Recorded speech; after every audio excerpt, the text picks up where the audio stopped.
buenas noches, señoras y señores. Bienvenidos a otra edición del Péndulo por Unicanal, el último programa del 2023. Hoy nos va a acompañar en el primer bloque el ingeniero Félix Sosa, presidente de la ANDE y consejero de la Itaipú Binacional. Por supuesto que hablaremos con él acerca de la tarifa. Se define, sería el tercer año consecutivo sin definición de una tarifa entre los dos países, Paraguay y Brasil. El segundo bloque hablaremos con Óscar Rué, director nacional de ingresos tributarios de nuestro país, acerca de la lucha contra el contrabando y la corrupción en aduanas. ¿Y qué pasó con las recaudaciones que al parecer lo que se mencionaba mes a mes durante el gobierno anterior no era tal? Y en el último bloque vamos a hablar acerca de lo que fue el año judicial en nuestro país. ¿Qué pasó en el Poder Judicial? ¿Por qué tanta demora en muchas cosas? ¿Por qué tantos malos trabajos hechos en materia judicial? ¿Por qué tantos casos y juicios que no se sabe en qué terminan y terminarán?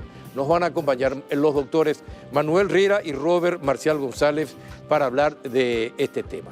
Y antes de ir ya al primer bloque y al primer corte, les invito a compartir un rico café Lavazza que permite degustar un producto con aroma, cuerpo y sabor inconfundibles y presente en los mejores restaurantes, cafeterías y supermercados del país.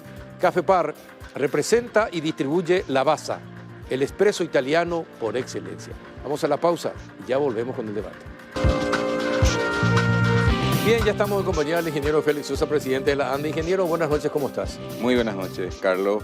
Realmente para mí es un privilegio de estar en el último programa del año, ¿verdad? No, porque es importante, sí, Itaipú es importante, la ANDE es importante, sí, la energía eléctrica es importante, sí. Calle Palma es importante y también la primicia que nos tenés es importante. Entonces, ¿cómo nos vamos a invitar? No, definitivamente, Carlos, la energía eléctrica es un factor fundamental para el desarrollo de un país, ¿verdad?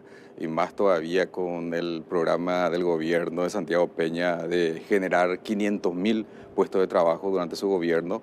El suministro de energía eléctrica es fundamental para crear las condiciones de la industrialización de nuestro país. Y que tenemos un activo muy importante, cuál es la energía limpia y renovable, ¿verdad? Para que grandes industrias se instalen en Paraguay.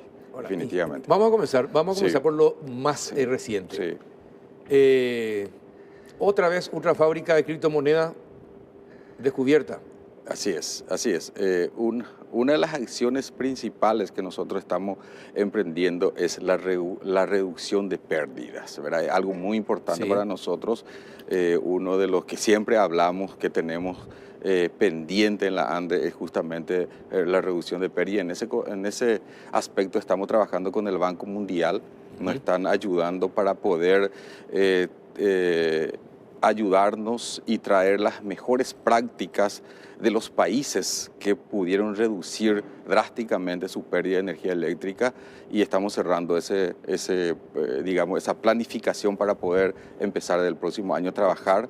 Pero de todas maneras, paralelamente nosotros ya estamos trabajando y ahora se destaca una acción muy positiva justamente en Encarnación, con el apoyo del Ministerio Público y la Policía Nacional y el Poder Judicial, donde pudimos realmente realizar una intervención muy importante. ¿Cuándo realizaron la intervención? Fue la semana pasada. Ajá. Fue la semana pasada, donde justamente 2 personas fueron detenidas en el momento de la intervención, ¿verdad? Y eso es lo que queremos. Queremos el apoyo constante del Ministerio Público, del Poder Judicial, para que realmente podamos erradicar esta situación que afecta muchísimo a la finanza de la ANDE, y no solamente a la finanza, sino también a la calidad de servicio, porque una instalación como esa que consume mucha energía y que de repente no estaba en regla, porque si está en regla, si está pagando normalmente la tarifa definida para el efecto que está en dólares, no hay problema. Pero en este caso sí estaban en forma irregular, entonces la ANDE no tenía previsto, digamos, suministrar energía de gran cantidad en esa zona, entonces le está afectando, digamos, a todo. En calidad de servicio constantemente se estaba cortando la energía eléctrica, y nosotros implementamos un sistema de un software con inteligencia artificial donde existe una variación. Cuando existe una variación importante en la corriente eléctrica, entonces nosotros llama la atención y comenzamos a realizar la verificación correspondiente. ¿Era una granja de criptomonedas? Es una granja de criptomonedas con una potencia total instalada de 1.700 kVA. es decir, estaba consumiendo aproximadamente 500 millones de guaraníes en forma mensual.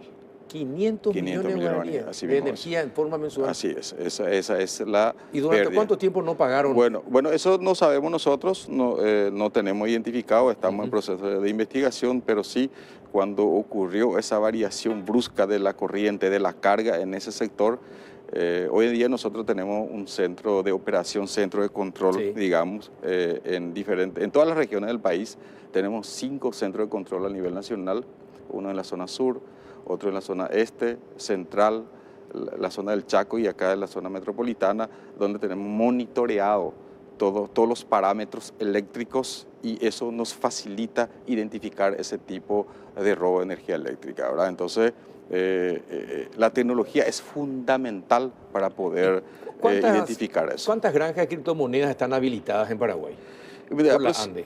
Aproximadamente 40. 40. Aproximadamente, pero son 40 aproximadamente que son de pequeño porte y solamente 2 son que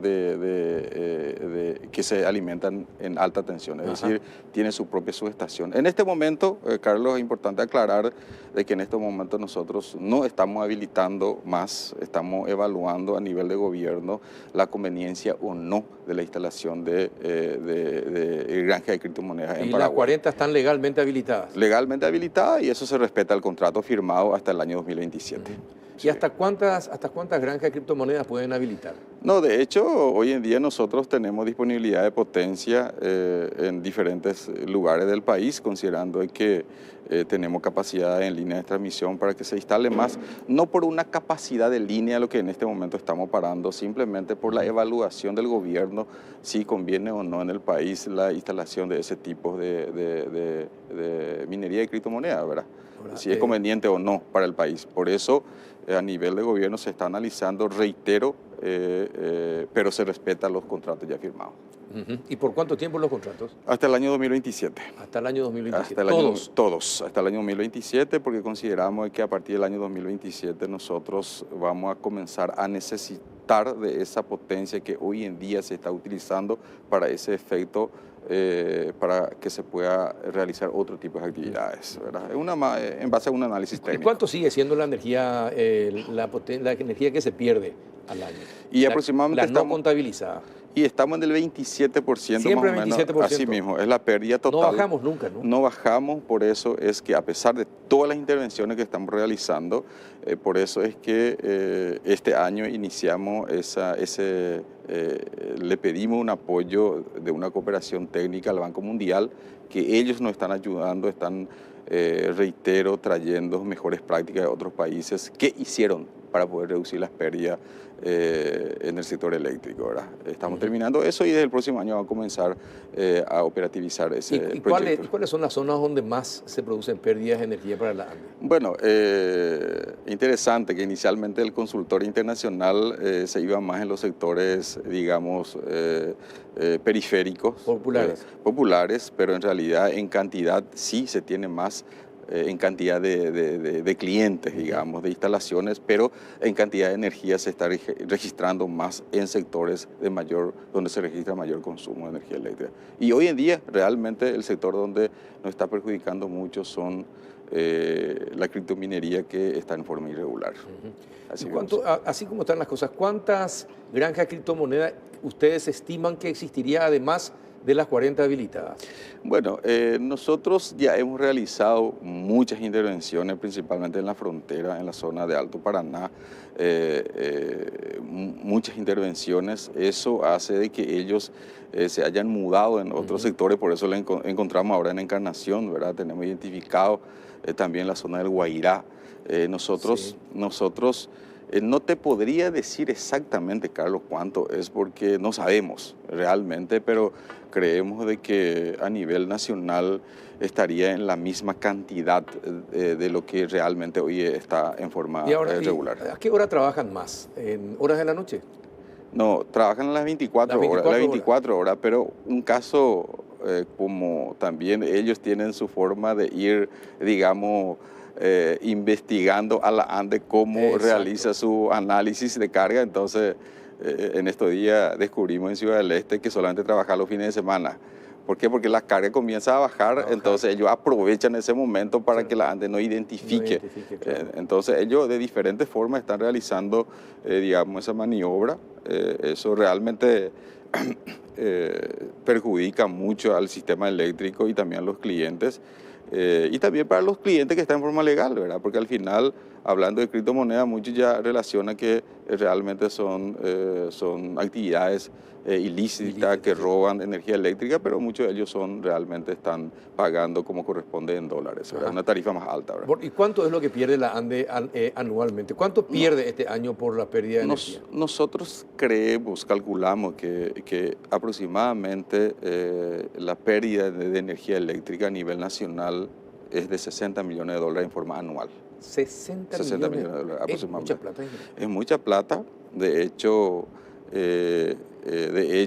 dentro de la planificación que está llevando adelante el Banco Mundial para poder reducir esas pérdidas, hasta cierto punto poder reducir. Después el costo-beneficio ya no cierra los números, ¿verdad? O sea que tienen que hacer muchas inversiones para poder reducir totalmente, ¿verdad? Pero ¿cuánto es el promedio aceptado por los organismos internacionales? Nosotros estamos diseñando, Carlos, porque eso depende mucho de la topología de la red, depende mucho de la distancia, porque tener las pérdidas técnicas también, ¿verdad? O sea, imagínate lo que es llevar energía desde Itaipú hasta el Chaco Central, ¿verdad?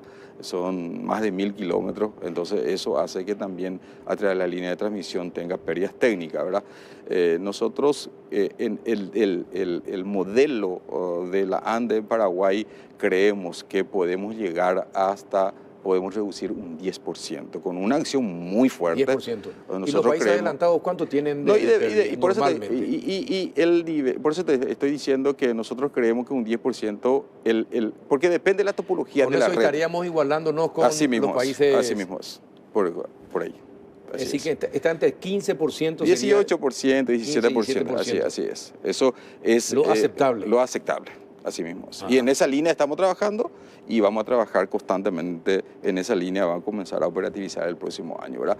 Lógicamente eso, para el efecto tenemos que realizar muchas acciones. Primero, continuar con las intervenciones con mayor intensidad, pedir más apoyo al Poder Judicial, al Ministerio Público, para que realmente se castiguen a los responsables. Y que paguen todas las empresas del Estado lo que le deben también. Ese es otro tema. Ese es otro tema. Son deudas que está ahí, pero es otro tema, ¿no? Es robo directo, pero sí es morosidad. Claro, es morosidad. Así mismo es. ¿Y cuánta es la morosidad este año?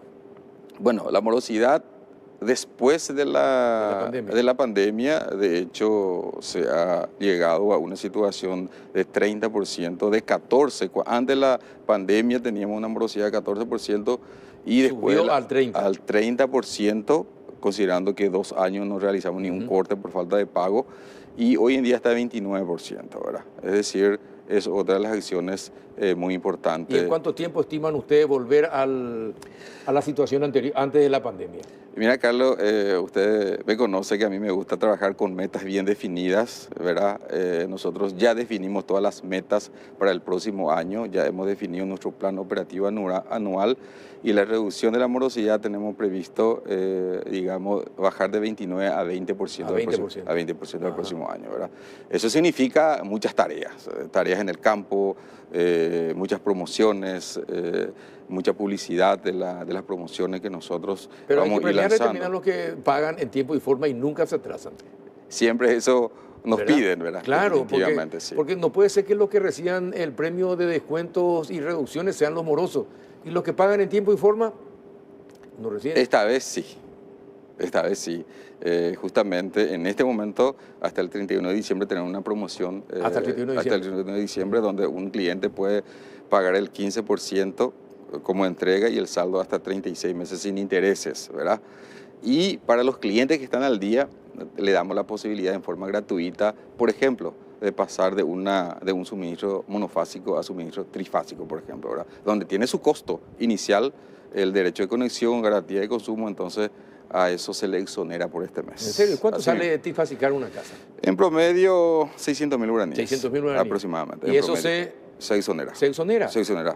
Por este mes. Por este mes. Por este mes. Justamente para poder ¿Y en estos premiar. 3 días se puede todavía hacer o 2 días se puede hacer todavía? Se puede hacer todavía. Claro que sí. A través de la web se puede hacer todavía. Ahora mismo estamos entonces Así, tratando de triplicar todo. sin ningún problema. Eso justamente es lo que usted está mencionando. Algún premio tiene que recibir, claro, el esfuerzo de los clientes que están pagando al día. Así mismo es. Sí, así mismo es.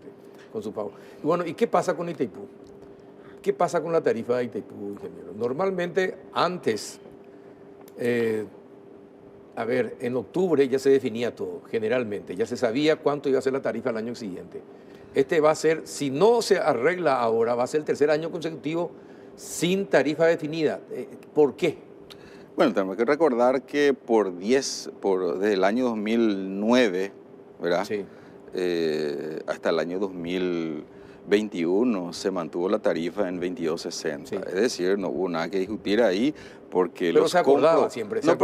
Porque los compromisos financieros siempre fueron iguales. Es decir, existía ya una definición, digamos, ya se tenía el servicio de la deuda, que posteriormente fue bajando hasta pagar el 100%, hasta eliminar el 100% del servicio de la deuda por el pago total de la deuda.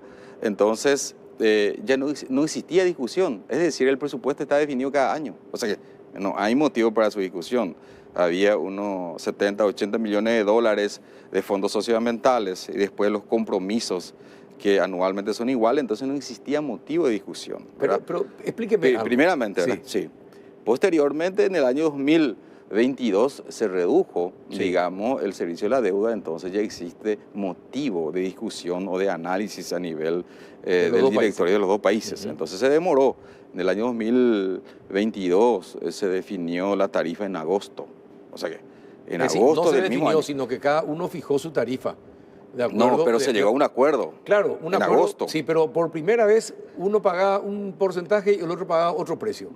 Y después se iban a realizar los ajustes. Así en el 2023 siguió la En el 2023 se mejoró un poco porque se pudo llegar a un acuerdo en abril. Es decir, en el 22, en agosto de ese mismo año. Es decir, 8 meses estuvimos sin definir la tarifa. Posteriormente, en este año, ¿no es cierto?, del año 2023 se definió en abril, 4 meses después. Y ahora, lógicamente, todavía no estamos llegando a un acuerdo, pero estoy seguro que yo creo de que está muy cerca de llegar a un acuerdo con el tema de la tarifa. Ahora, explíqueme y explíquele a la audiencia, ingeniero, ¿por qué Brasil sí puede reducir más el precio de su energía de Itaipú y no Paraguay? ¿Cuál es la diferencia? ¿Por qué Brasil puede reducir más su tarifa para su gente y nosotros no? ¿Por qué se da esa situación? No, en ningún momento, debido a la definición de la tarifa, hubo reducción a los clientes. No a los clientes, sino Brasil. O sea que Brasil tenía una tarifa, creo, ¿a cuánto fue lo más bajo que tuvo Brasil? 15, 13, 15. No, lo que Brasil siempre quiere es reducir la tarifa de Itaipú, ¿no es cierto? Y nosotros queremos siempre una tarifa más alta y simple. ¿Y por qué eso? A ver, explíquele por qué Paraguay quiere la tarifa más alta, pero de manera sencilla, sí, claro, como si fuese tomate y verdura. Así mismo. Actualmente el Paraguay contrata el 35% de la potencia, ¿no es cierto?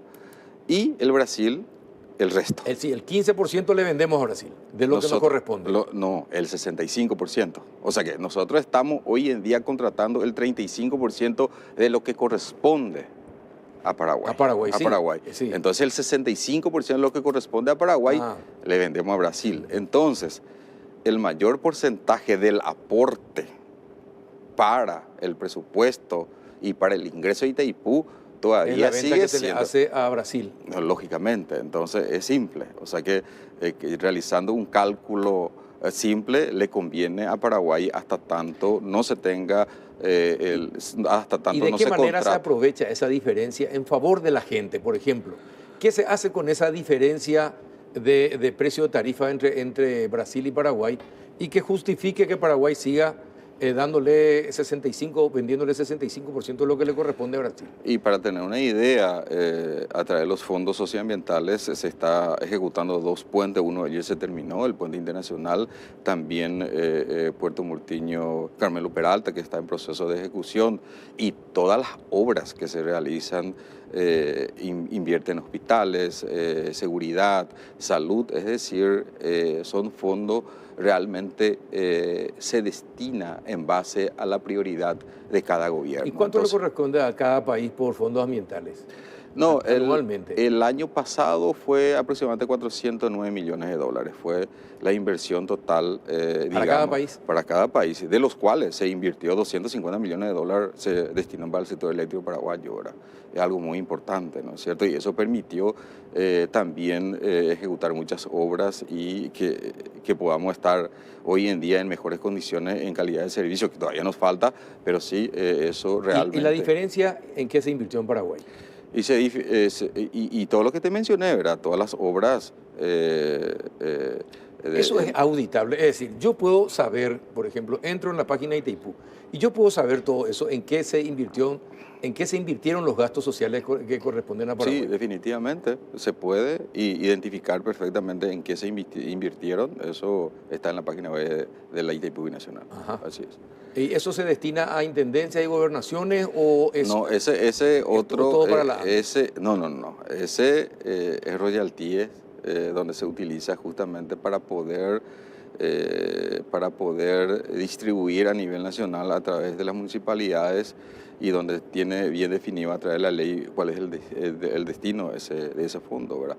Que es algo muy importante porque se distribuye a nivel nacional, ¿verdad? O sea que para mí Itaipú es un factor de desarrollo y eso es lo que sin ninguna duda. Ambos gobiernos hoy en día coinciden en ese aspecto, que Itaipú debe ser un factor de desarrollo. Por tal motivo los ingresos adicionales tienen que servir para el desarrollo de ambos pueblos y principalmente invertir en los sectores más vulnerables. Uh-huh. Pero así como están las cosas, ¿cuándo vamos a nosotros disponer de todo ese 65% que le vendemos a Brasil? ¿Cuándo nosotros vamos a disponer de todo eso? Bueno, hoy en día nosotros tenemos la capacidad de retirar el 100% de la potencia que nos corresponde en Itaipú y en Yacyretá. Por eso es que el Paraguay hoy en día tiene las condiciones para dar un salto en la industrialización, ¿verdad? Entonces va a depender de la instalación de grandes industrias en Paraguay para poder utilizar esa energía. Pero tenemos la forma de distribuirlo ya por todo el país. Y tenemos, no te puedo decir en todo el país, pero en gran porcentaje sí. Tenemos que seguir invirtiendo en infraestructura eléctrica.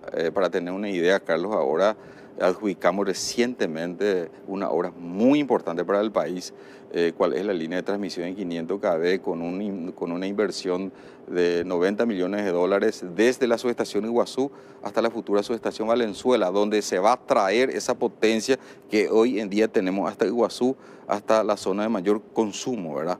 Donde va a beneficiar a 700.000 clientes aproximadamente en la zona de Cordillera, Paraguarí, Departamento Central y Asunción, donde se concentra el 60% de la demanda de energía eléctrica. Es decir, son obras que tenemos que seguir ejecutando. Ya tenemos también un crédito aprobado en el BID para la segunda línea de transmisión en 500 kV desde Itaipú hasta Villa Ayes. Hoy tenemos una línea, pues necesitamos una redundancia a los efectos de mejorar la calidad de servicio y de esa manera crear las condiciones para la industrialización en nuestro país. Pero hoy en día tenemos las condiciones para que se instalen grandes industrias en Paraguay. Pero tenemos que seguir invirtiendo porque el consumo va aumentando anualmente. Sí. Para tener una idea ahora, Carlos, ahora el 18 de diciembre llegamos a una demanda de 4.744 megavatios de potencia.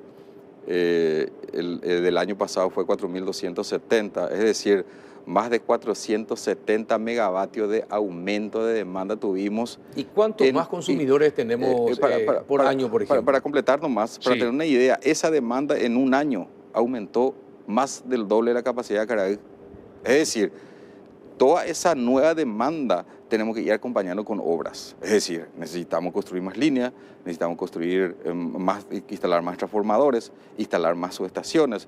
Es decir, tenemos que ese crecimiento de demanda sí o sí tiene que ir acompañado con obras, ¿verdad? Y dígame una cosa, ingeniero, ¿es posible comprar transformadores que no se quemen tanto como los que tenemos en nuestro país? Porque mire que lastimosamente se queman demasiados transformadores anualmente y finalmente eso es una pérdida para la ANDE. Una pérdida hoy en día se ha disminuido bastante. Para tener una idea, Carlos, voy a hablar un poquito de años anteriores, hace ponerle 7 años atrás, 8 años atrás, se quemaba aproximadamente 4.000 transformadores por año. Por año. Hoy en día se quema aproximadamente 2.000 transformadores. Es decir, mitad, 50%. Sí, 50%. Pero sigue siendo elevado. Sigue siendo elevado. De hecho, nosotros tenemos una prueba en este momento de transformadores de otra tecnología.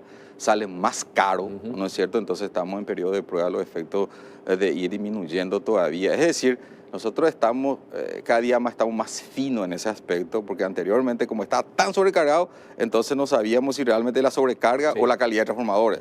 Hoy en día ya somos más finos en eso, ¿verdad? Entonces vamos a ir trabajando con nuevas tecnologías para ir disminuyendo la cantidad de transformadores averiados. Ingeniero, ¿y qué otras zonas de Asunción, el área metropolitana, van a sacarse todos los cables? Para que podamos disfrutar del cielo, por lo menos. Yo traje una foto ahí para mostrarles de lo que es realmente Calle Palma. Calle Palma es realmente un ejemplo de trabajo coordinado, Carlos. Algo muy importante, me recuerdo que 8 días antes de la asunción del presidente Santiago Peña estábamos recorriendo con la primera dama ahí en el centro y como ella es arquitecta, me preguntaba, Feli, ¿cómo podemos sacar todo? Y ahí nació esa idea de comenzar de Calle Palma, ¿verdad? Donde trabajamos en forma coordinada con todas las instituciones. Terminamos en 85 días esa obra, Carlos, realmente algo, un esfuerzo muy grande. Cuando se quiere, se puede. Y realmente sí, Carlos, realmente es así, Carlos, y valió la pena y con eso descubrimos, o sea que confirmamos que si trabajamos en forma coordinada con todas las instituciones, se puede y sin interrupción.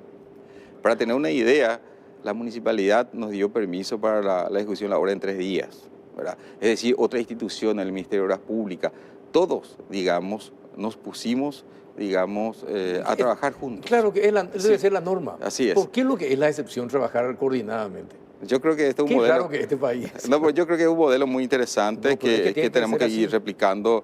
Para tener una idea, Carlos, este es el edificio de la Cancillería Nacional. Es totalmente diferente. Hoy en día se ve Calle Palma, ¿verdad? Mira lo que era antes. Así mismo es. Ahí también no solamente construimos las líneas subterráneas, sino también instalamos un sistema de iluminación, colocamos iluminación tipo LED.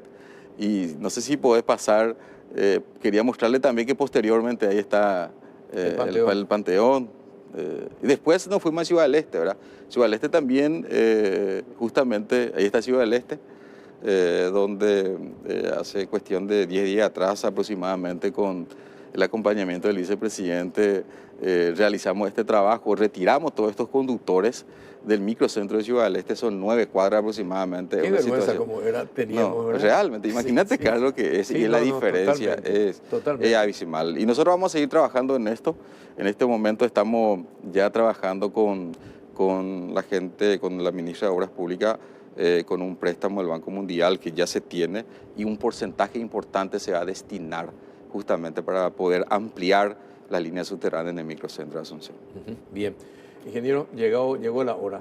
Sé que tenés un compromiso muy importante. Te agradezco que hayas venido hoy, hayas cumplido tu palabra porque habías prometido que ibas a venir hoy, entonces estás con nosotros a pesar del compromiso. Te agradecemos que tenga éxito en el 2024 y que mejoremos toda nuestra calidad de vida a través de la ANDE. Definitivamente, y aprovecho la oportunidad para agradecer a mi esposa Berta, que siempre ella es una persona de trabajo. Sí.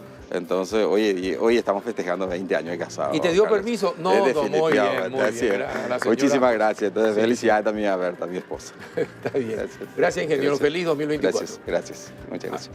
Vamos a la pausa y después estamos con Óscar Orué, director nacional de ingresos tributarios. Ya volvemos. ¿Qué tal, don Óscar Orué? ¿Cómo anda? Buenas noches, Carlos. Buenas noches también a toda la teleaudiencia. Gracias por la invitación. No, gracias por venir. En el último programa del año. Agradezco que estés con nosotros. Sí, y algo muy importante. Recién se iba Félix y tuvimos la suerte con Félix de quedarnos al siguiente gobierno, ¿verdad? Creo que es también parte del trabajo que nos tocó y, bueno, de alguna manera se tuvo en cuenta, el nuevo gobierno tuvo en cuenta lo que hicimos y hoy estamos nuevamente tratando de hacer cosas positivas para el país. Bueno, eso juega a favor y juega en contra, ¿verdad? Después de lo que charlamos por radio, ahí se nota cómo se juega a favor o en contra que haya estado en la administración anterior, ¿verdad? Y cuando hablábamos del ingreso de aduanas, que no era tal como se anunciaba efectivamente. Explicarle a la gente que ve, que está viendo el péndulo, este último programa, ¿qué pasó en aduanas y por qué los ingresos de aduanas no son como ellos informaban que eran? ¿Qué pasó? Bueno, en realidad, si uno piensa, si uno mide un poco con el 2022, el número es positivo, ¿verdad? Hoy ya 2023 con 2022. Pero los primeros 8 meses, de enero a agosto, la recaudación en aduanas no fue como porque se decía, porque se vence el récord del mes anterior. Durante 8 meses se dijo lo mismo. Exacto. No, pero hubo meses donde hubo déficit. ¿En serio? 4 meses, de esos 8, 4 meses fue negativo la recaudación. Por eso es que cuando asume el nuevo gobierno, el aumento de la recaudación solo era del 2% entre aduanas y tributación. No era un aumento mayor. Nosotros, si bien tuvimos superávit, no era el superávit que nosotros esperábamos. ¿Por qué? Porque el 2021-22 fue un año donde hubo la sequía, sí, ¿verdad? La producción agrícola fue muy baja. Entonces, todas aquellas empresas agrícolas y mayormente agrícolas no tuvieron el mayor aporte de renta como tuvieron en el 2022. Entonces, el aumento se dio por otros factores, más control, el IVA, la inflación, ¿verdad? Entonces, fueron otros los motivos. No obstante, nosotros este año tuvimos como casi 64.000 nuevos contribuyentes y bueno, en la aduana no era tal como se pintaba. O sea, de que nosotros solamente en 2 meses, agosto y octubre, tuvimos récord de lo que fue toda la historia de la aduana. O sea, en estos dos de este gobierno, agosto y octubre, que se recaudó mucho más de lo que se venía recaudando, porque si bien es cierto, y hay que también admitir, ¿verdad? Julio Fernández, el anterior director, trató de corregir muchas cosas. En algunos los pudo, en otros no, ¿verdad? ¿Porque le dormían en algunos casos? Yo creo que sí. Yo creo que él no estaba en conocimiento de lo que sucedía. Y bueno, y hoy nosotros descubrimos el caso del cambio de mercadería en el aeropuerto. Sí. ¿Verdad? Era un caso. Hoy justamente me fui al aeropuerto con el presidente de INAC y vamos a reestructurar todo lo que es carga aérea y el tema también de las valijas que ingresan, porque hay mucho contrabando también en el aeropuerto que estamos trabajando en conjunto con el presidente de INAC y también en el aeropuerto Guaraní, ¿verdad? Entonces, hay mucho todavía por hacer. O sea, el nivel de corrupción estaba tan arraigado en las diferentes instituciones, ¿verdad? O sea, no podemos decir que una institución era más o menos corrupta que otra. O sea, todo en la medida de que los niveles de controles disminuyen, era arco libre. Claro, era arco libre. Hacían lo que querían, ¿verdad? Se trataba de controlar y bueno, nosotros vimos de que había muchas cosas que, inclusive con menor cantidad de mercaderías, tenemos mayor recaudación, ¿verdad? Y te contaba ese caso de un solo importador de electrónica, que el promedio aumentó considerablemente, ¿verdad? Entonces, de 400 millones a 3.500 y pico de millones. Y algo, por ejemplo, que hay que decirlo, ¿verdad? El jefe de COIA era lo que más querían ser jefe, todos querían ser jefe de COIA. Explicarle a la gente qué es COIA. COIA es la Coordinación Operativa de Investigación Aduanera. ¿Qué hace? ¿Y por qué querían ser los jefes de COIA? Porque reprime el contrabando, ¿verdad? Y ahí es donde más querían estar la gente. Ahí, ¿Porque cobraban coimas? Por supuesto, ¿verdad?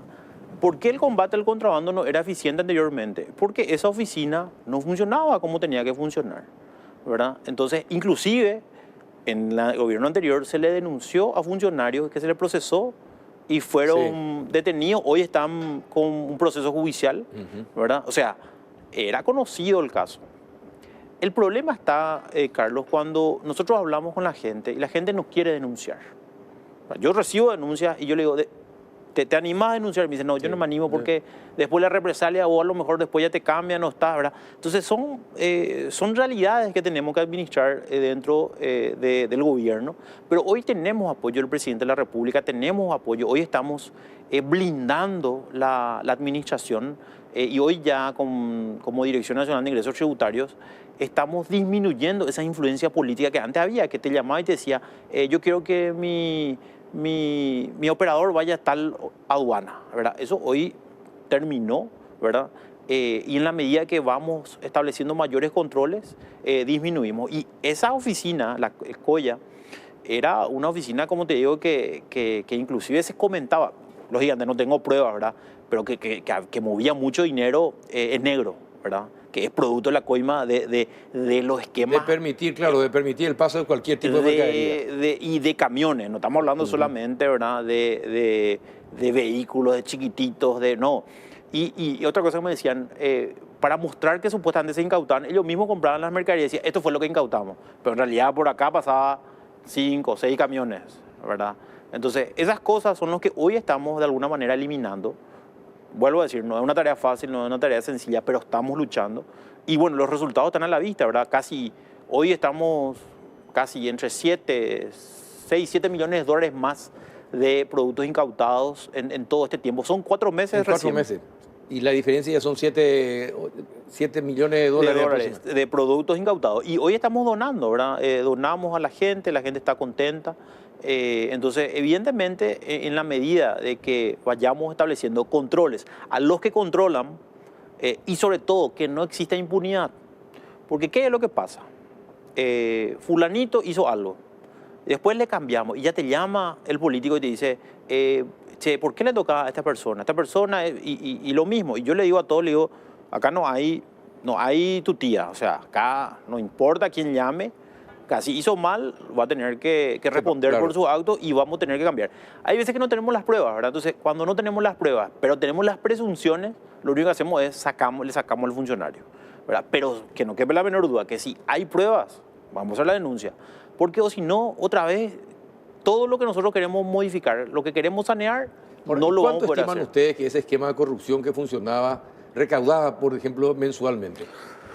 No tengo ese dato, Carlos, y sería muy irresponsable decir un monto, ¿verdad? Pero te digo nomás, el aumento de recaudación solamente este diciembre, ahora justamente antes de salí de la oficina y vine acá, tenemos ya casi 42 millones de dólares más recaudados solamente en este diciembre.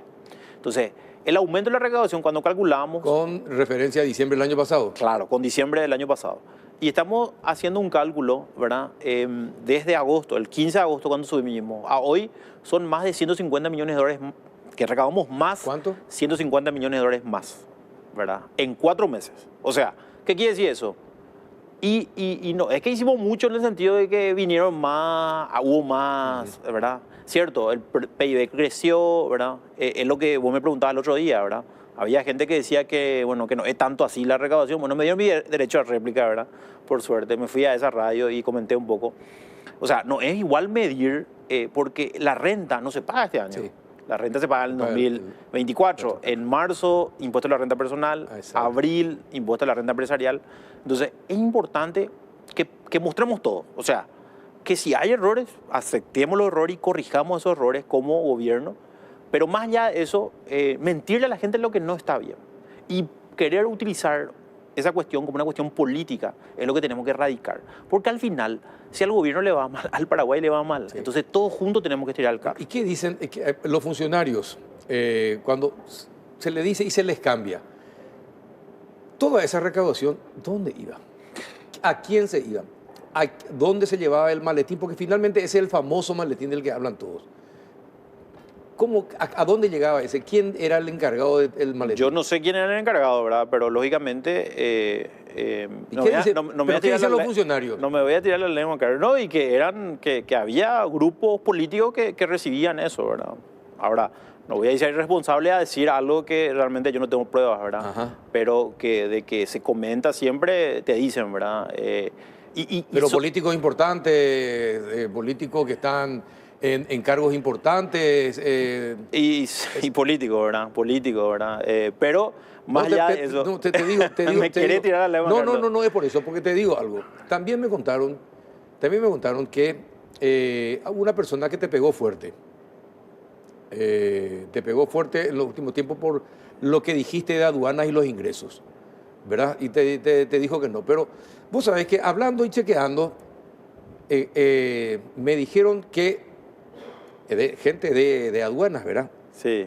Que esa persona ¿O sería alguien relacionado con esa persona o sería un legislador, pero era el que manejaba los maletines de aduanas?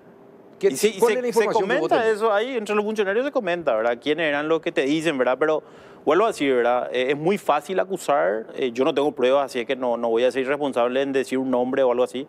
Pero se comentaba, ¿verdad? De ahí a que sea cierto o que no sea cierto, yo ya no sé. De otra manera no funciona el esquema tampoco. Siendo honesto, si hay una persona importante, por eso digo, no ¿verdad? funciona el esquema. Yo trabajaba con Julio, porque yo estaba como viceministro de Tributación y él estaba como director de aduanas, ¿verdad?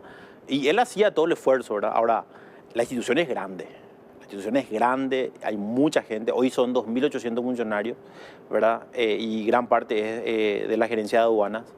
Y es un esquema que está muy arraigado. Por eso nosotros decíamos que teníamos que romper los esquemas, Carlos. Teníamos que dejar de lado ese procedimiento como se hacía anteriormente y meter tecnología. Ese es uno de los objetivos que tenemos. Meter tecnología, ¿qué significa? Disminuir la intervención humana en los procesos, ¿verdad? Que ya no te tenga que estar viniendo a decir a alguien, no sabe que esto cuesta tanto, ¿verdad? El valorador. Se reduce los responsables de cualquier irregularidad que pueda pasar. Exactamente. Entonces, y los controles. Hoy establecimos un decreto en el cual no solamente miramos la factura de origen, sino también miramos el flete. ¿Por qué? Porque cuando encontramos que había gente que subvaloraba, traía la factura de origen, pero que en realidad nuestras suposiciones que eran falsificadas, porque el flete decía otro valor, ¿verdad? Entonces, evidentemente, ahí encontramos muchas diferencias. Entonces, establecimos como por decreto, que el presidente Peña ya firmó, que se va a controlar a través de eso, ¿verdad? Y ahora se están haciendo los sumarios y, bueno, vamos a sancionar esos casos que encontramos que hay diferencias. ¿Cuántos casos más o menos encontraron así? Y, bueno, no recuerdo la cantidad, pero varios casos, ¿verdad? Es uno de los motivos. Después, ¿Pero de qué productos, por ejemplo? De diferentes productos. O sea, de diferentes. ¿De ropa, perfume? De todo. De todo. Hay que recordar que especialmente hay diferentes tipos de productos en general que se venden acá en Paraguay como también se vuelven a reexportar. Entonces, eso estamos corrigiendo. Y después el decreto anterior establecía que el canal rojo ya después no se podía verificar. Entonces, la información que nosotros teníamos era que ese decreto estaba preparado justamente para que nadie le moleste a lo que pasaba por el canal. Se iban a verificar cuando en realidad no verificaban, ¿verdad? O verificaban y hacían la vista gorda, ¿verdad? Y después ya no se le podía verificar, ¿verdad? Entonces, salía en zona primaria y en zona secundaria, nosotros queríamos controlar y decían, no, está el decreto, eso... Y va contra la ley. Va contra las disposiciones y ya no podía, era intocable, ¿verdad? Entonces, no puede ser de que no se pueda verificar, porque la ley establece que se puede verificar tanto en zona primaria como en zona secundaria. Cambiamos ese decreto y hoy se puede verificar en cualquier parte. En cualquier parte. Por más que salga canal rojo, después se puede volver a verificar, porque hoy la DENIP tiene diferentes oficinas. Tiene una dirección de fiscalización en la gerencia de aduanas, tiene una oficina a nivel de staff, que es una oficina de inteligencia e investigación tributaria aduanera, que también tiene atribución para ir a verificar eso. Y hoy, por ejemplo, encontramos en Encarnación, encontramos, por ejemplo, que declaraban alimentos. Y al final de la carga que había, celulares. Y después miramos y solo declaraban alimentos. Y los 500 kilos de celulares que estaban ahí, ¿dónde están? Ah, no. Para traer la factura de...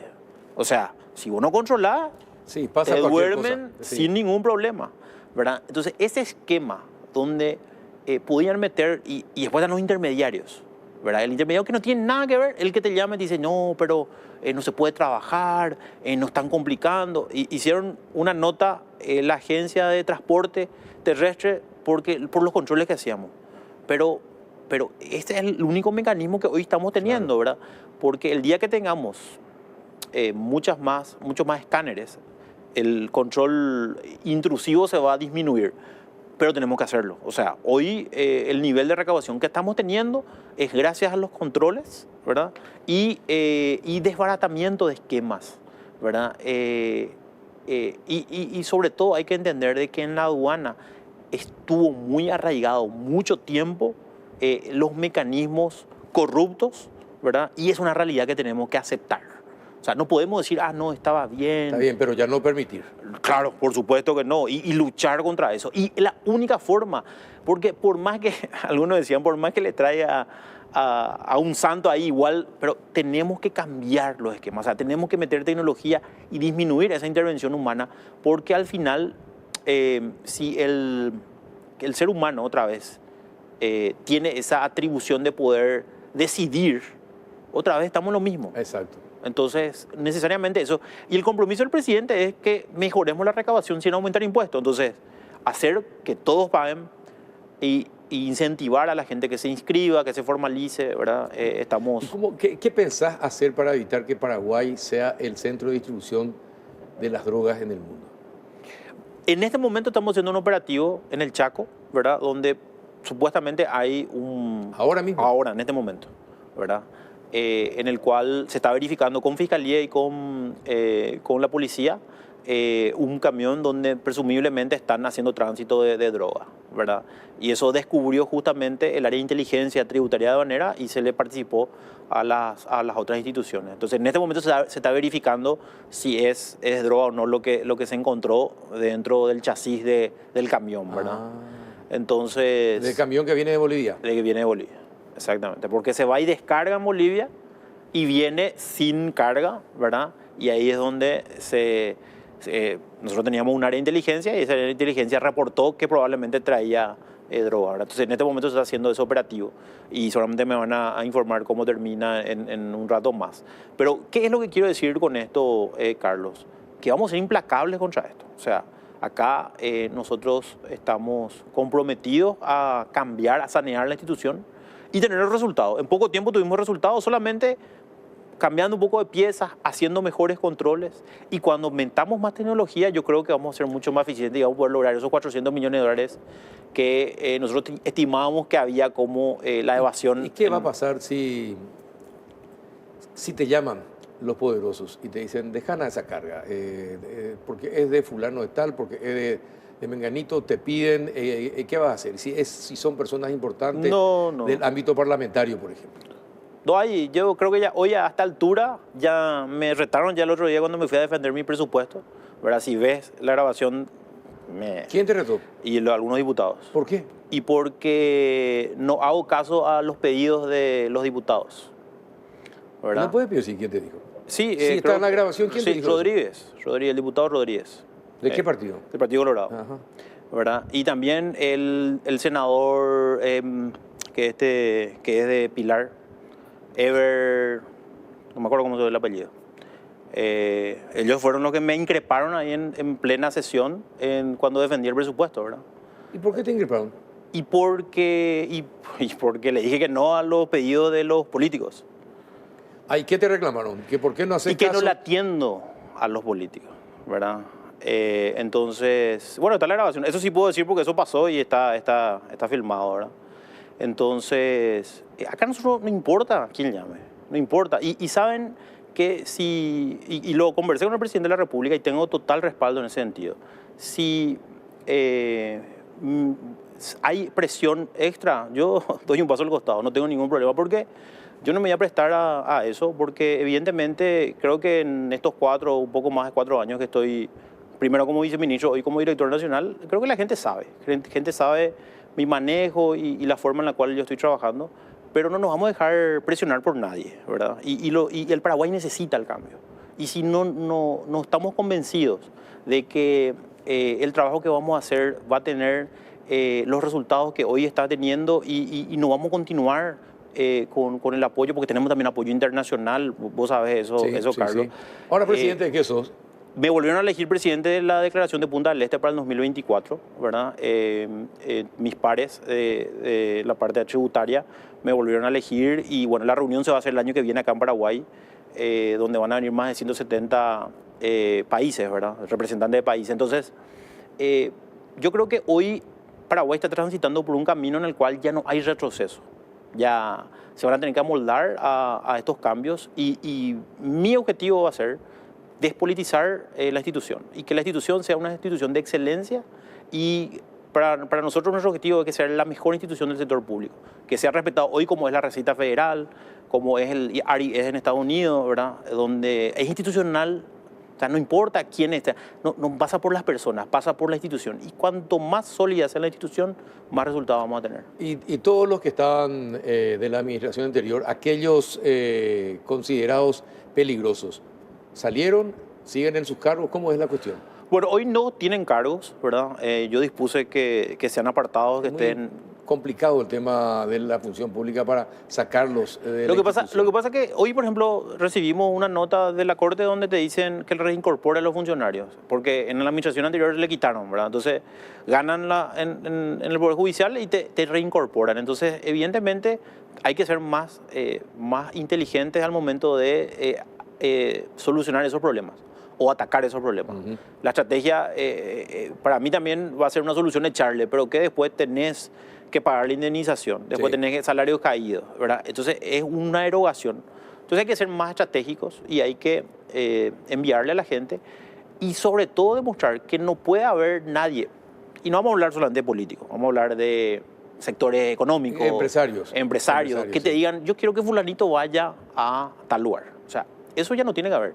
El que va a ocupar tiene que estar comprometido con la institución y tiene que ser coherente, honesto. Para estar tanto en aduana Nosotros como en tributación. justamente ahora estamos preparando, porque como es Dirección Nacional de Ingresos Tributarios, vamos a establecer una nueva, ¿cómo se dice? Nuevos requisitos para ocupar ciertos cargos. Vamos a hacer exámenes. En algunos lugares van a tener que pasar por el polígrafo, ¿verdad? De tal manera poder garantizar el trabajo, ¿verdad? Como ya se hizo en el caso de los Yeyro Viajá, pasaron por el polígrafo, ¿verdad? Y de alguna manera esto nos va a ayudar a que podamos elegir a la gente más capacitada, más preparada, y que ese sea el único padrino que tienen que tener es su preparación, su profesionalismo, ¿no? Nosotros hoy 120 alumnos se recibieron en el Instituto Técnico Tributario y el Instituto Aduanero, porque cada uno anteriormente tenían cada uno su instituto, hoy vamos a unir en un solo instituto, ¿verdad? Eso ya está establecido en la ley. Y, por ejemplo, una prohibición que creo que casi nadie sabe es que los funcionarios de la DENIC no pueden ir a casinos, por ejemplo. Está prohibido por ley, ¿verdad? Y cosas así, juegos de azar y todo eso. De tal manera que también garantizar de que el trabajo que hacemos es un trabajo muy delicado y sobre todo tenemos que dar esa seriedad de demostrar de que podemos hacer cambios desde dentro, ¿verdad? Porque siempre digo, desde afuera todos somos Messi y siempre podemos criticar, podemos decir si se tenía que jugar así, ¿verdad? Pero uno cuando está ahí en la cancha y tiene que mojar la camiseta, ¿verdad? Sabe realmente lo que sucede, lo que pasa, las presiones que uno tiene que recibir, uno cómo tiene que administrar, ¿verdad? Pero creo que estamos en un buen camino y creo que hay... ¿El presidente te apoya? Hay 100%.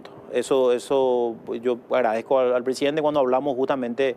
y cuando él me invita a formar parte del gobierno, yo le digo, mira, que yo no soy fácil, le digo, en el sentido de que te puedo traer muchos problemas políticos, ¿verdad? Porque a veces hablo mucho, ¿verdad? Y digo las cosas, me voy de frente. Sí, me llama Carlos Peralta y me dice, sí. Y me quiere sacar más información y a veces, ¿verdad? Entonces, yo me digo, no, Oscar, esto tenemos que cambiar y tenemos que meterle y vamos a tener 100% de apoyo. Y bueno, hoy es una demostración de que él apuesta 100% a esto y que hay estos cambios que tenemos que hacer, estos cambios estructurales que tenemos que hacer para lograr tener mayores recursos. Después ahora ya se va a hablar seguramente del mejoramiento de la calidad del gasto, eso ya lo dejamos al ministro Carlos Fernández. Sí, exactamente. Pero creo que el paso de unir dos instituciones fue positivo. Fue positivo, que tenían filosofías y dinámicas diferentes. Hoy podemos decirle que fue correcto y vamos a tener muchos más resultados, ¿verdad? Nosotros tenemos visualizado de que vamos a tener muchos más resultados, vamos a ir detrás de los que no están cumpliendo y de los que están evadiendo. Y de alguna manera también eso le va a ayudar a los que están formales. Hoy tenemos un gran acompañamiento en los gremios, la Unión Industrial Paraguaya, el Centro Importador del Paraguay y los demás gremios en los cuales trabajamos directamente y estamos viendo. Y sabíamos que no podemos cambiar de la noche a la mañana esto, pero trabajar todos juntos por el país que queremos creo que es posible en la medida que nos remanguemos todos juntos y estiremos todos el mismo carro. Definitivamente. Bien, Oscar, muchísimas gracias por haber venido, por hacer este resumen. Vos sabés que sos una de las personas mejor consideradas. Muchas gracias, Carlos. Ya desde el gobierno anterior, por tu seriedad, y en este gobierno también. Y escuchándote hablar así, uno dice, la pucha, se puede en este país. Ojalá que muchos sigan tu ejemplo y que el presidente de la República te dé un apoyo incondicional, sobre todo para terminar con la corrupción en estas instituciones. Muchas gracias, Carlos. Y bueno, esperemos que el 2024 nos encuentre más sólidos, más unidos y que trabajemos todos juntos. Yo creo que ese es el único secreto. Y bueno, va a ser un año difícil, pero yo creo que vamos a tener buenos resultados. La economía va a crecer nuevamente. Así es que esperemos que la gente también invierta en Paraguay y que trabajemos todos juntos. Y ojalá que se terminen los maletines. Gracias, Oscar Orue. Muchísimas gracias. Gracias. A la vuelta de la pausa vamos a hacer un análisis de lo que fue el Poder Judicial este año. ¿Qué te parece? Dolor de cabeza va a ser.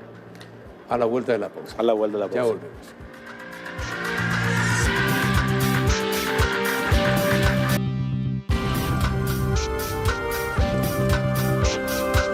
Y ya entramos en los últimos 30 minutos del péndulo de este año.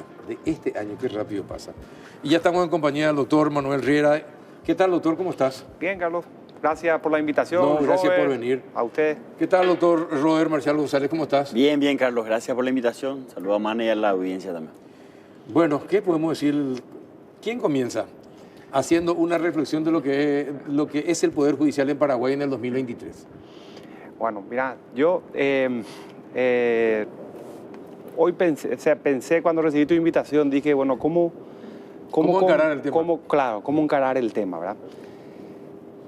No te traigo opiniones, te traigo datos. Genial. Te traigo información que puede ser corroborable, que a lo mejor puede tener una lectura u otra y a lo mejor con eso tomar decisiones. Entonces, lo que te quería contar en el programa y a través del programa a la gente es lo siguiente, ¿verdad? Un resumen muy sencillo. Las cosas positivas. El Poder Judicial este año cierra la extensión de los servicios del expediente electrónico a áreas en las que antes no estaba. Llega a la sala civil de la Corte, que le va a permitir a la gente que litiga en ese ámbito tener el acceso al expediente, y llega a la sala penal, que es la que mide en apelación todas las discusiones con el Estado en tribunales de cuenta. Se extiende a un montón de ciudades de Central, que son importantísimas, todo lo que tiene que ver con Capiatá, Fernando Lamora, Lambaré, o sea, un montón de ciudades donde esto antes no había y otras que están a la distancia, Filadelfia, ciudades más alejadas. Y a su vez están hoy, según entiendo, en la Corte trabajando un convenio enorme con con el Grupo de Cooperación Internacional de Corea, la COICA. El perfeccionamiento de estos asuntos. Sé que hay obras inauguradas como tribunales del Salto del Guairá y algunas obras de infraestructura necesarias como las de Capiatá, que era una ratonera de tribunal. Cosas que se están viendo, que se palpan, que la gente agradece. Un juez más cómodo trabaja mejor, un abogado más cómodo trabaja mejor, etc. O sea, hay sin dudas cosas que se pueden medir, y además este año se notó un encuentro enorme académico. 40 profesionales de todos los lados vinieron a hacer este encuentro de Derecho Constitucional con gente en Bolonia. O sea, muchas cosas positivas en lo que va del 2023. Pero donde veo los problemas grandes, y esto después te lo voy a decir con mayor detalle en la medida que va el bloque, está principalmente en la morosidad, en los tiempos, que es un tema reconocido inclusive por los miembros de la Corte y un tema a resolver, y puntualmente en lo que tiene que ver con la tramitación de los juicios, cómo traducir la solución que nos dan los jueces en una manera uniforme en términos de jurisprudencia para entender a dónde nos vamos a ir a meter cuando entramos a litigar con la gente para esperar una resolución, digamos, previsible. Los dos grandes problemas están por ahí, en la seguridad jurídica de las soluciones y en los tiempos para obtener las soluciones. ¿Y doctor, usted qué dice? Bueno, yo también traía, Carlos, algunos datos para compartir cuestiones concretas y que puedan servir de parámetro objetivo para medir la realidad de la justicia. Pero había cuenta que Mane ya abordó, digamos, esa cuestión con bastante claridad. Me parece importante en una época de balance en todos los niveles que podamos hacer una suerte de de ejercicio para establecer cuáles son las luces y las sombras, pero no solo del Poder Judicial, yo diría del sistema de justicia, porque a mí me parece fundamental, sobre todo por lo mucho que pasó este año, que incluyamos dentro del balance al Ministerio Público, al Jurado de Enjuiciamiento, al Consejo de la Magistratura, ¿verdad? Que son órganos que es importante que la ciudadanía tenga presente, son puntales de la democracia. El Estado de Derecho no puede concebirse sin un sistema de justicia integral, íntegro, verdaderamente independiente y no solamente orientado a resolver situaciones litigiosas entre particulares que están con conflictos o desavenencias, sino también a emitir mensajes claros en la inteligencia que el Poder Judicial, por imperio de nuestra Constitución, es un poder que cogobierna nuestro país.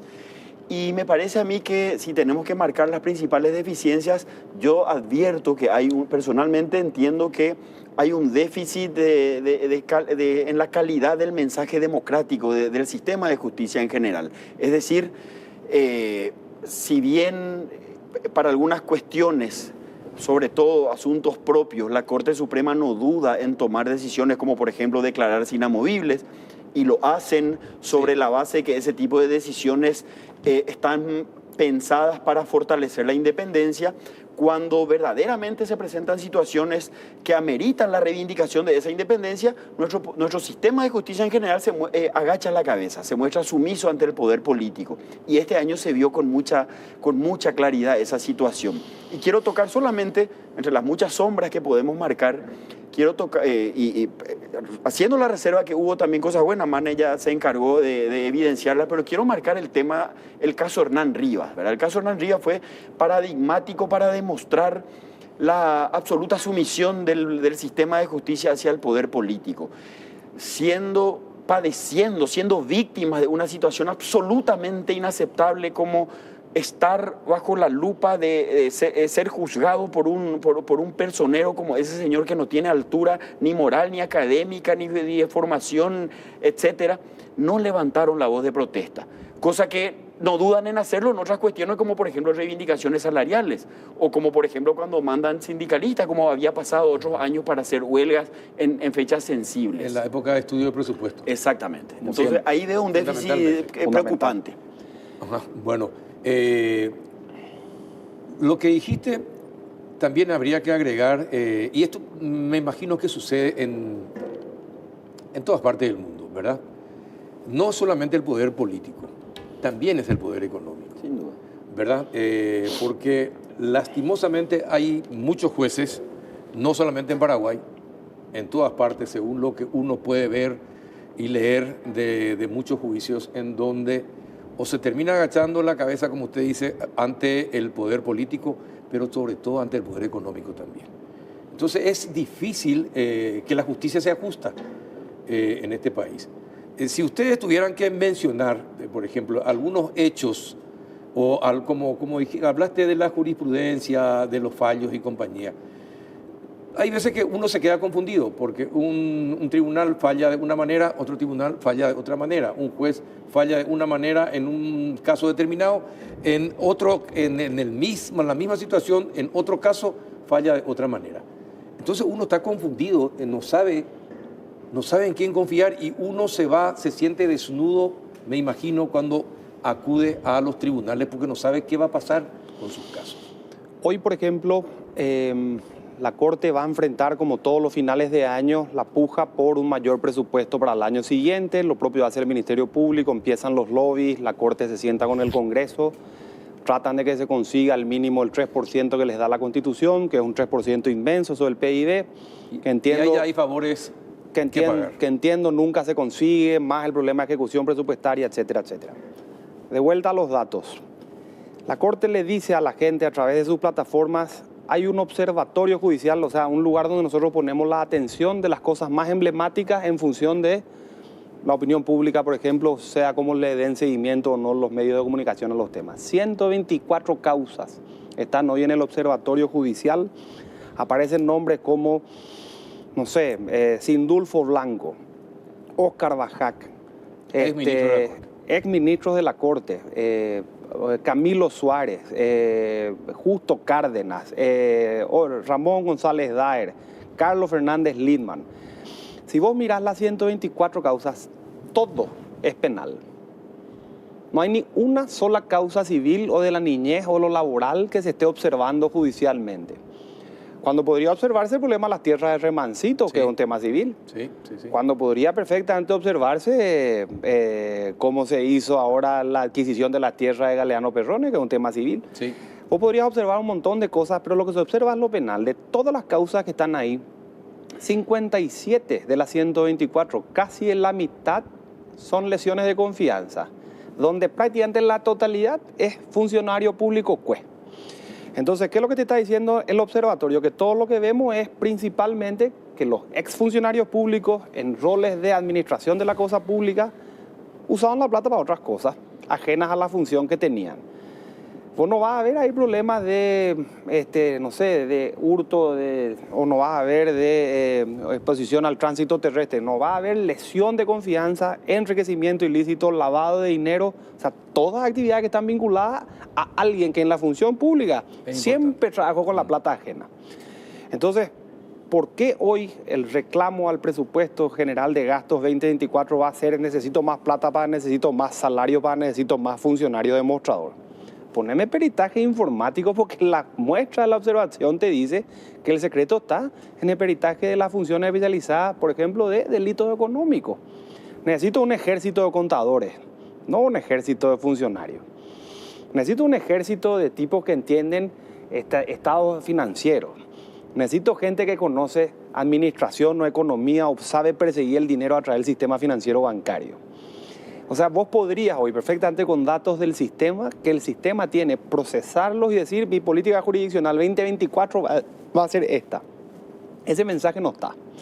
No solo en el Poder Judicial, tampoco está en el Ministerio Público. De hecho, en mi opinión, el doctor Emiliano Rolón todavía no se sacó la toga de juez. Sigue siendo un juez ahí que no se define. Y Hernán Rivas, un tipo que está denunciado hace 3 años. Hace 3 años. No hay ni una causa penal, en nuestra opinión, que haya sido llevada a una etapa relevante según el Ministerio Público. Que la Corte espera para tomar represalias en términos administrativos y casarle la matrícula a un señor que claramente no tiene título, ¿verdad? Entonces, si el Legislativo no encuentra que hay periodo de investidura suficiente, si el Ejecutivo no tiene vergüenza y además declara que es el amigo del desvergonzado, la Corte dice vamos a operar la investigación penal y el Ministerio Público no inicia la investigación después de 3 años y estamos en el más absoluto desamparo, que es lo que yo decía en otro lugar también, ¿verdad?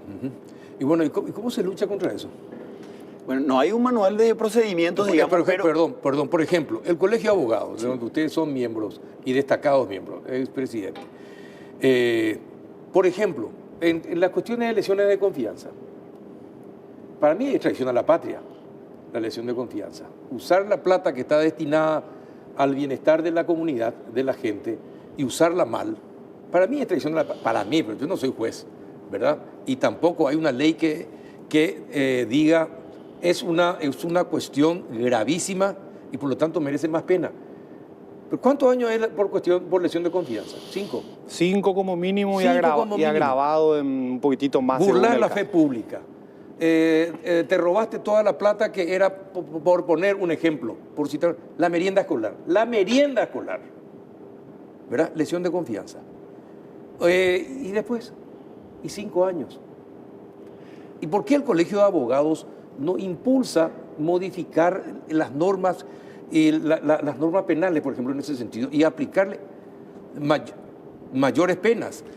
Es un tema complejo, Carlos, porque, a ver, en los últimos años, dentro de las discusiones al interior del Colegio de Abogados, yo particularmente estoy en segunda línea ya de este periodo, pero en ese debate saludable que muy bien planteas, en realidad se consideró pertinente no tanto enfatizar digamos, subir la gravedad de las penas, sino hacerle notar al sistema de justicia que el mensaje de impunidad es inaceptable. Entonces, aunque las penas sean cortas o sean largas, ¿de qué te sirve la norma si es que no hay voluntad política para perseguir las cuestiones relevantes de lesa institucionalidad republicana, como bien señalas?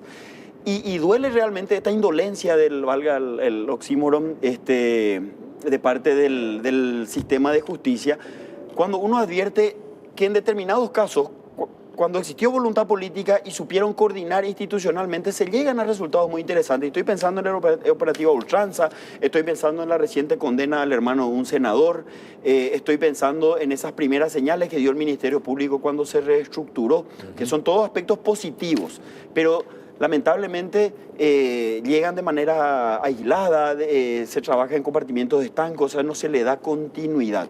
Y ahí es donde creo yo que la ciudadanía, los gremios, el colegio de abogados, las universidades, por supuesto que las asociaciones de jueces y de magistrados deberían orientar sus acciones principalmente en la voluntad política. Porque cuando se trata de pleito de buenos vecinos, los jueces, mira Carlos, este es un padecimiento de los que litigamos, no dudan en desarrollar un hiperactivismo mal orientado, como me gusta decir a mí.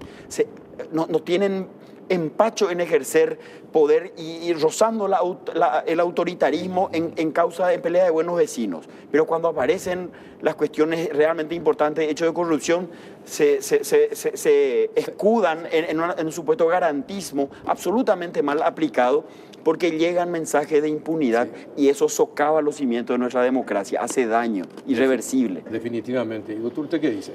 Mira, yo coincido con Robert y te agregaría más. El Poder Judicial tiene en promedio 265.000 causas recibiendo por año todos los años, y de eso, contando la sentencia definitiva que saca en promedio en los últimos 10 años, resuelve el 60%.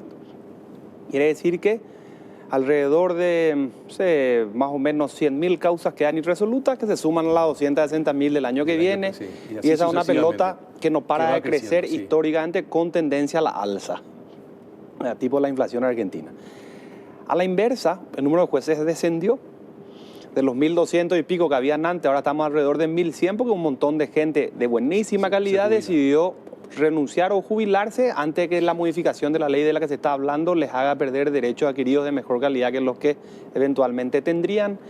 Y a su vez un montón de gente directamente no aguantó el estrés que generó la pandemia y la sobrecarga feroz de trabajo que vino cuando la cuestión se acumuló. Hoy el sistema, por ejemplo en lo penal, donde están los problemas, no resuelve más del 12%.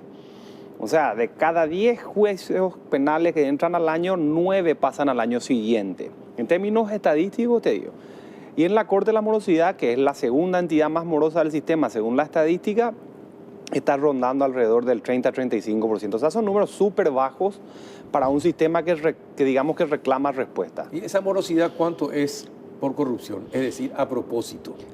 ¿Cuánto se estiman? La Corte desdobla, Carlos, ¿verdad? Y que Robert me interrumpa en cualquier momento. En un tango que se baila a dos, donde los abogados estamos incluidos, o sea, hay una cuota de responsabilidad que tenemos que asumir, la famosa chicana, proyectos de ley de la propia Corte pidiendo la antichicana, etcétera, te da la pauta. Morosidad bien entendida sería que el juez incumple el plazo legal para resolver.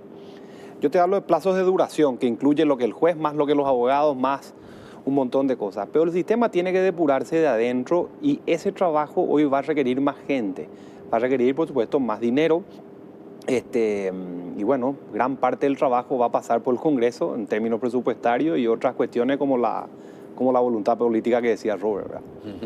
Pero, y hay un fenómeno, Carlos, que creo yo que también corresponde que integre cualquier análisis, porque es parte de la ecuación.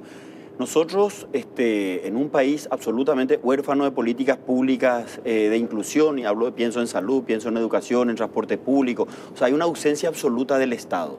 ¿Y esto qué significa básicamente? Que los poderes políticos, ejecutivo y legislativo, no hacen su trabajo. Y eso se traduce también en una judicialización de la democracia. Entonces, en beneficio del Poder Judicial, tenemos que marcar que ellos están sobrecargados muchas veces o en gran parte por la omisión en el desarrollo de políticas públicas de los poderes políticos. Entonces se está judicializando mucho la democracia porque la gente que necesita tareas prestacionales de parte del Estado le pide socorro a los jueces. Y son los jueces los que están invirtiendo mucho tiempo en decisiones que deberían caer en el ámbito de competencia de los poderes políticos. Entonces también ahí hay una suerte de perversión que tenemos que abordar. Ustedes que conocen el sistema judicial y teniendo en cuenta el nivel de educación que tenemos, teniendo en cuenta los parámetros de PISA, teniendo en cuenta la calidad de las universidades que tenemos y la calidad, entre comillas, de los profesionales que salen de las diversas universidades en materia de derecho. ¿Cómo califican ustedes a los jueces de Paraguay? Si tuvieran que ponerle una nota del 1 al 10, que era antes la correspondiente nota en las escuelas y colegios, ¿cómo calificarían a los jueces de Paraguay? La respuesta va a ser injusta, naturalmente, porque en el promedio... Claro, pero hagamos un promedio. Convengamos que en el promedio vas a castigar gente excelente, ¿verdad? Exactamente. Y vas a premiar gente espantosa. Es lo que ocurre con los promedios, ¿verdad? Pero el promedio está en la mitad para abajo, no por una cuestión de que lo diga yo. Los latinobarómetros que vos sos de seguir esos informes vienen mostrando, creo que ininterrumpidamente en los últimos 10 años, una percepción en el Poder Judicial a la baja. Sí. Estamos, creo que en Latinoamérica, después de Venezuela, los penúltimos. Ese es un ranking que no se mueve.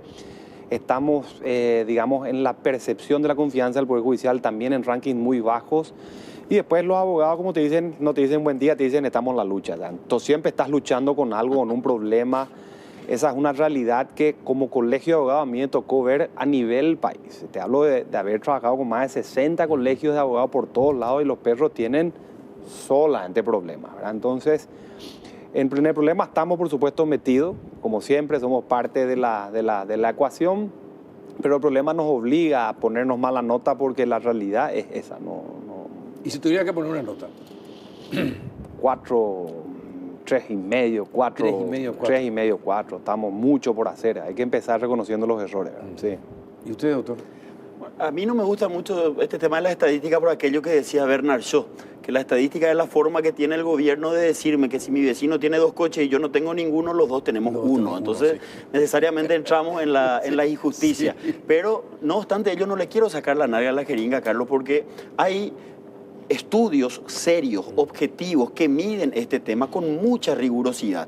Y como marcaba Mane, solamente el Latinobarómetro ya nos da un nivel de confianza en el sistema de justicia nulo, aplazadísimos. Que Paraguay se esté convirtiendo a pasos agigantados en una narcodemocracia, que la corrupción y la impunidad campeen a lo largo y ancho de nuestro territorio, te da una medida de cuál es la nota de nuestro sistema de justicia. Y estamos aplazados. Entonces, más que hablar de números, de estadísticas, prefiero presentar las cosas de esta manera. Como regla, el sistema judicial está absolutamente aplazado en manos de personas que están jugando otro partido, sea por falta de capacidad, sea por falta de compromiso, sea por sucumbir ante las tentaciones de la narcodemocracia. Y como excepción tenemos algunos nichos de personas valientes, comprometidas, capaces, formadas, criteriosas, que están haciendo todo lo posible para que no tiremos la toalla. Y quiero pensar en esas personas, que son muchas, pero lamentablemente siguen constituyendo la excepción, para que sigamos luchando en términos que planteaba Mane y bueno, no rendirnos. Y teniendo en cuenta lo que están diciendo, ¿qué podemos esperar para el 2024 entonces del sistema de justicia? Mira, está todo por hacerse, eso es lo lindo, porque imagínate que nosotros acabamos de sacar con la mayoría de edad a un exministro como Antonio Fretes, que podría perfectamente entrar en la lista de los procesados en breve.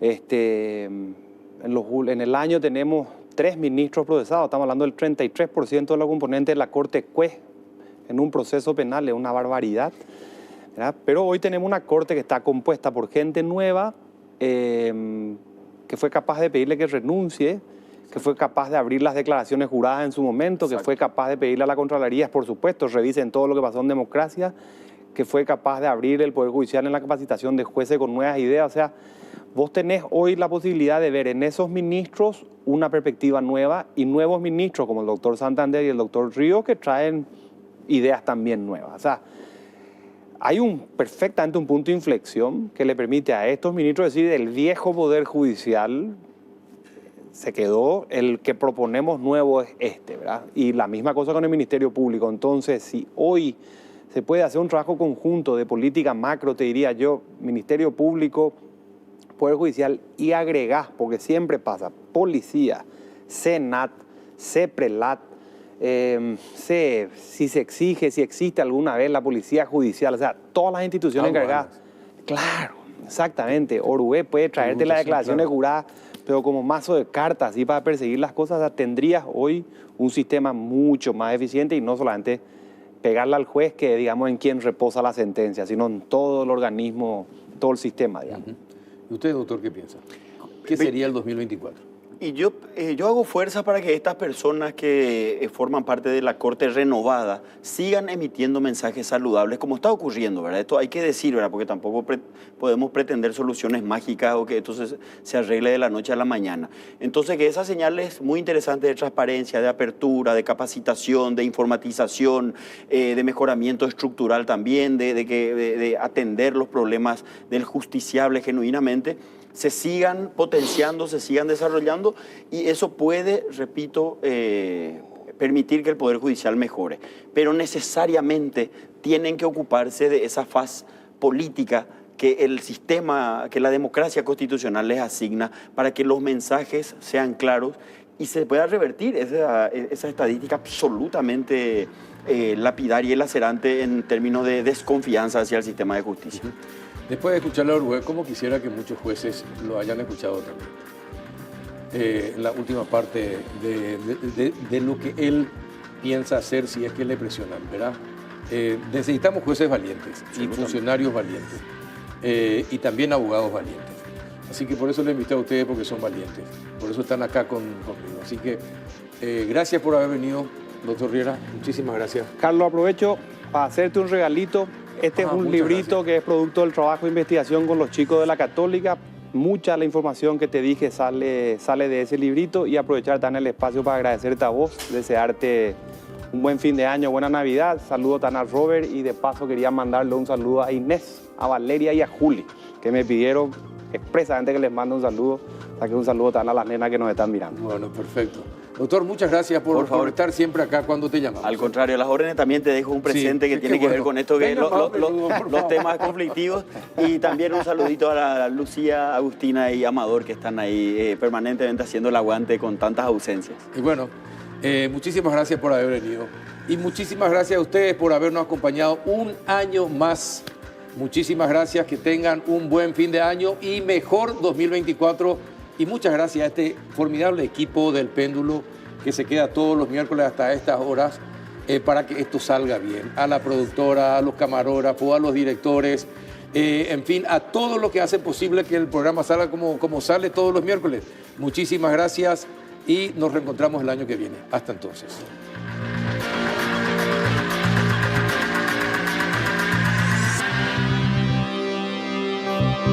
Este programa fue presentado por